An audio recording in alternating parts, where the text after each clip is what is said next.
Bismillahirrahmanirrahim. Assalamualaikum warahmatullahi wabarakatuh.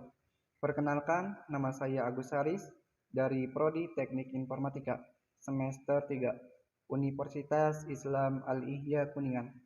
Pada video kali ini, saya akan mempresentasikan tugas ujian akhir semester dari mata kuliah analisis algoritma dengan materi yaitu divide and conquer.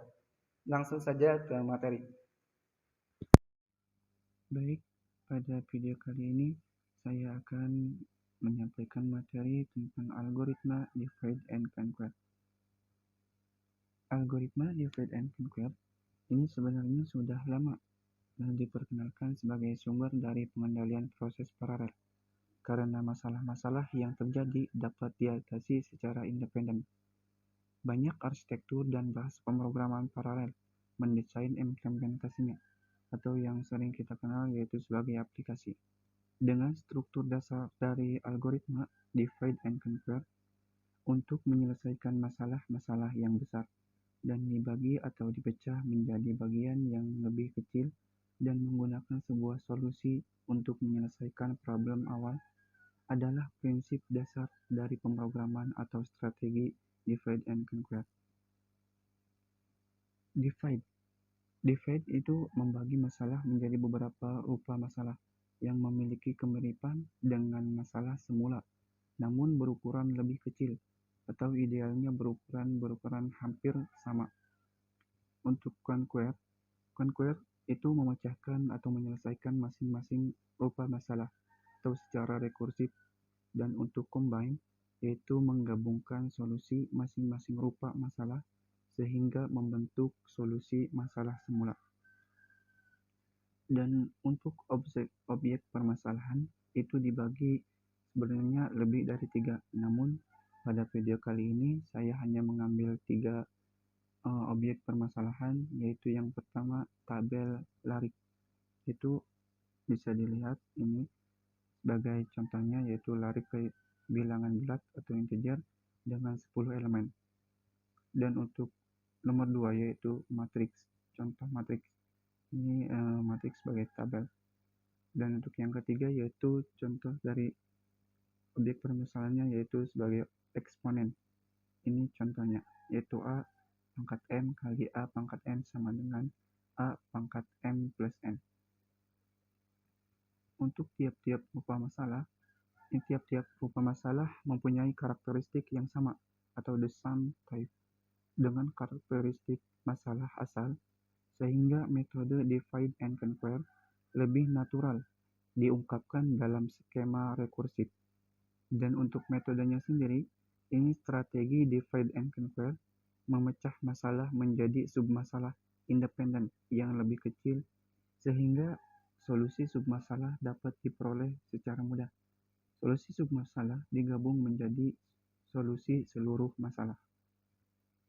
Untuk contoh programnya yaitu sebagai berikut. Di sini saya menggunakan bahasa C, namun di dalamnya digabungkan dengan bahasa C++. Di sini ada saya memasukkan library yaitu dengan perintah include. Ada yang pertama yaitu stdio.h. Ini berguna untuk pemrograman bahasa C++.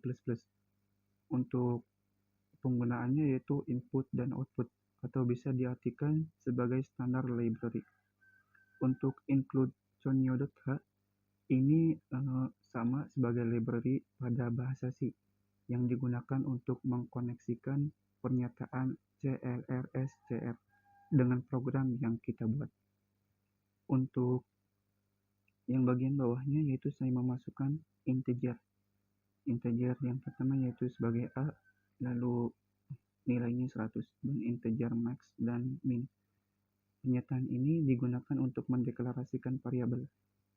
Dan untuk void max-min ini berguna untuk sebagai prosedur untuk melakukan penghitungan dengan identitas max-min dengan variabel utamanya yaitu integer i dan integer j. Dan untuk if dalam kurung ini i sama dengan j. Ini menyatakan bahwa kondisi utama atau prioritas sebagai percabangan dalam suatu program.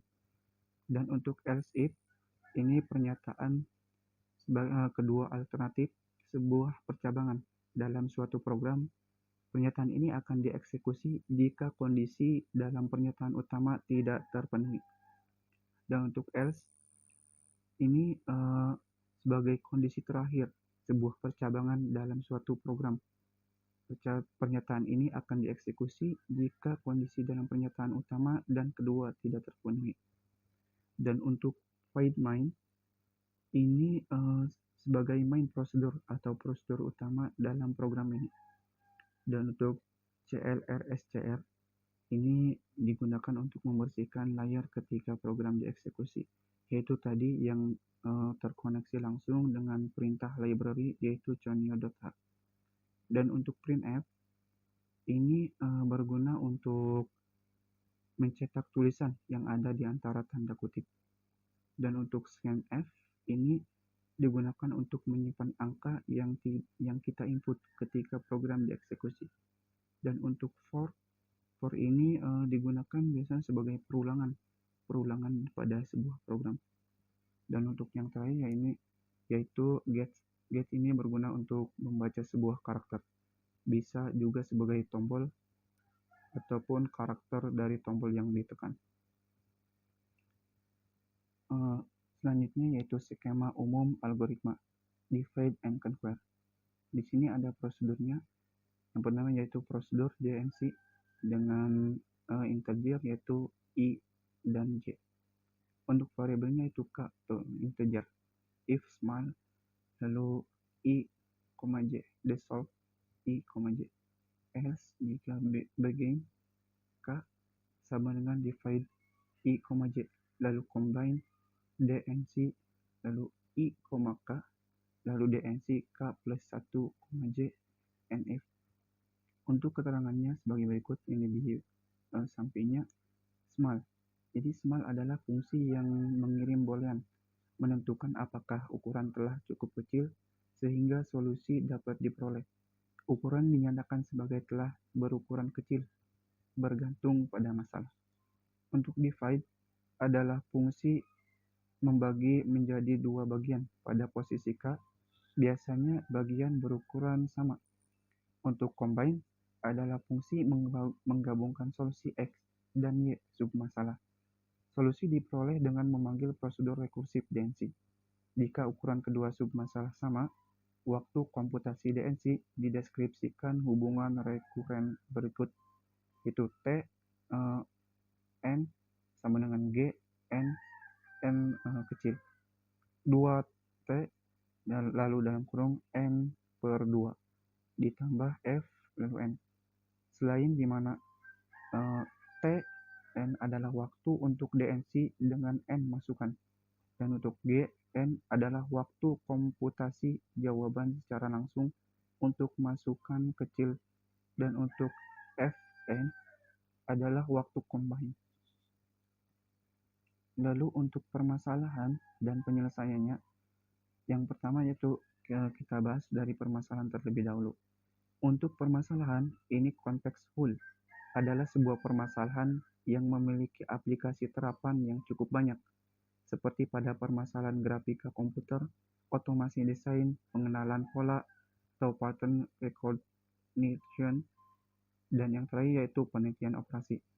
Dan untuk penyelesaiannya, ini penyelesaian masalah contextful. Algoritma ini ternyata memiliki kompleksitas waktu yang cukup kecil dan efektif dalam menyelesaikan permasalahan ini jika dibandingkan algoritma lain. Selain itu juga, algoritma ini dapat digeneralisasi untuk permasalahan contextful yang berdimensi lebih dari 3. Ini untuk lanjutan penyelesaiannya. Pada penyelesaian masalah pencarian contextful dengan menggunakan algoritma divide and conquer, hal ini dapat dipandang sebagai generalisasi dari algoritma pengurutan merge sort. Berikut ini merupakan garis besar gambaran dari algoritmanya. Pertama-tama, lakukan pengurutan terhadap titik-titik dari himpunan S yang diberikan berdasarkan koordinasi absis min X dengan kompleks waktu 0 n log n.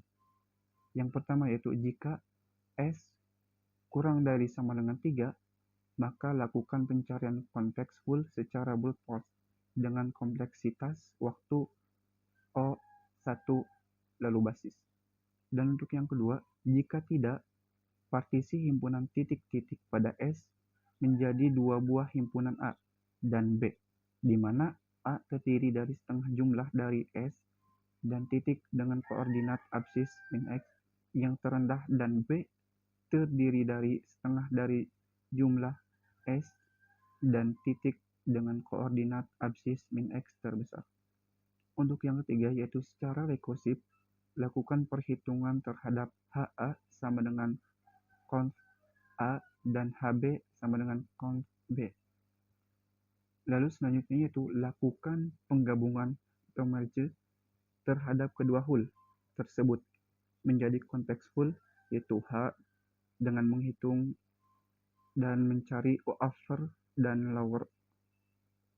Untuk yang terakhir yaitu tangents untuk HA dan HB dengan mengabaikan semua titik yang berada di antara dua buah target tangent ini. Untuk penerapan data paralel, divide and conquer, itu ada beberapa. Yang pertama yaitu sorting, yang kedua yaitu quick sort, binary sort, yang ketiga yaitu computational geometry, yang keempat yaitu closed sparse context full Delaunay triangulation, yang kelima yaitu graph theory, dan yang keenam yaitu traveling salesman problem atau bisa disingkat dengan TSP, dan juga graph separators. Dan untuk yang ketujuh yaitu numerical, yang kedelapan yaitu matrix multiplication atau FFT, dan yang ke-9 yaitu node data parallel, dan yang terakhir yaitu naive merge sort. Untuk binary search atau bisa juga dibilang pencarian biner dapat dilakukan jika data sudah dalam keadaan urut. Dengan kata lain, apabila data belum dalam keadaan urut, pencarian biner tidak dapat dilakukan. Dalam kehidupan sehari-hari, sebenarnya kita juga sering menggunakan pencarian biner. Misalnya, saat ingin mencari suatu kata dalam kamus. Prinsip dari pencarian biner dapat dijelaskan sebagai berikut. Yang pertama, mula-mula diambil posisi awal sama dengan 1 dan posisi akhir sama dengan N. Yang kedua yaitu cari posisi data dengan rumus.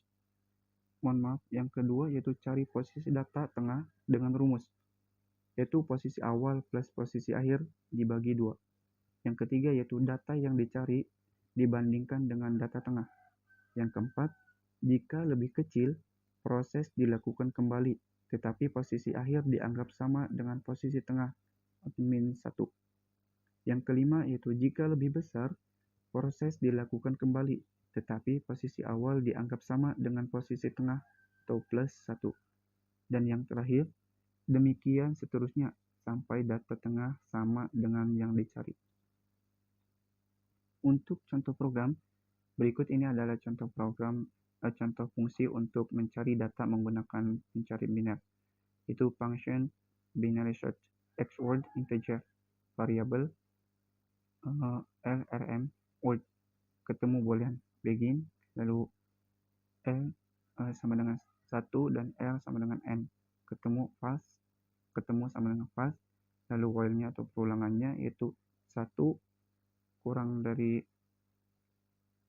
1 lalu menuju ke r, lalu n not ketemu dengan do, begin f sama dengan 1 plus r, div 2 i, if lalu data m sama dengan x, then ketemu sama dengan true, lalu else if ini x kurang data m, then r sama dengan m min 1, lalu else r sama dengan m plus 1 n, lalu if kembali yaitu ketemu, then binary search sama dengan M, lalu else binary search sama dengan min 1 lalu N. Untuk fungsinya, fungsi di samping akan mengembalikan indeks dari data yang dicari. Apabila data tidak ditemukan, maka yang dikembalikan adalah min 1. Jumlah membandingkan minimum pada pencarian biner adalah 1 kali, yaitu bila data yang dicari tepat berada di tengah-tengah, jumlah pembandingan maksimum yang dilakukan dengan pencarian biner dapat dicari dengan rumus logaritma, yaitu si 2 log n. Untuk metode quick, yang pertama yaitu metode quick sort atau yang sering disebut juga metode partisi diperkenalkan pertama kali oleh C. Arthur pada tahun 1962. Pada metode quick ini, jarak dari kedua elemen yang ditukarkan dibuat cukup besar dengan tujuan untuk mempertinggi efektivitasnya. Hal ini mengingatkan metode gelembung yang menggunakan jarak cukup dekat ternyata kurang efektif. Untuk prosesnya yaitu dengan metode quick dapat dijelaskan sebagai berikut. Mula-mula dipilih data tertentu yang dinamakan pivot dengan X. Pivot ini harus diletakkan pada posisi ke Y. Sedemikian hingga data antara 1 sampai dengan Y-1 lebih kecil daripada X. Sedangkan data pada posisi ke Y+1 sampai dengan N lebih besar daripada X. Cara pengaturannya adalah menukarkan data di antara posisi 1 sampai dengan Y-1 yang lebih besar daripada X dengan data di antara posisi Y+1 sampai dengan N yang lebih kecil daripada X. Untuk algoritma penyelesaiannya, yaitu algoritma penyisipan langsung sendiri dapat dituliskan sebagai berikut. X menuju ke data, lalu L plus R bagi 2. I lalu L, J lalu R, selama I kurang sama dengan J, kerjakan baris 5 sampai dengan 12. Lalu selama data I kurang X, kerjakan L, I plus 1. Selama data J lebih dari X, kerjakan L, J min 1. Jika I kurang dari sama dengan J, maka kerjakan baris 8 sampai dengan 10. Jika tidak, kerjakan baris 11. Tukar data I dengan data J. Lalu L menuju ke L plus 1, lalu J menuju ke J min 1. Jika L kurang dari J, kerjakan lagi baris 1 dengan R sama dengan J. Lalu jika I kurang dari R, kerjakan lagi baris 1 dengan R sama dengan I. Untuk barisan, jika suatu barisan yang terdiri dari N elemen yang ditempatkan dalam suatu array dan urutan yang diinginkan adalah urutan yang tidak turun atau non-decreasing, maka dapat digunakan metode quick sort yang dengan teknik divide and conquer. Dan untuk algoritma quick sort ini sendiri, itu terdiri dari 2 prosedur, yaitu prosedur partition dan prosedur quick sort. Mungkin itu saja yang dapat saya sampaikan. Mohon maaf bila ada kekurangan dalam penyampaian materi. Ditutup billahi taufiq wal hidayah. Wassalamualaikum warahmatullahi wabarakatuh.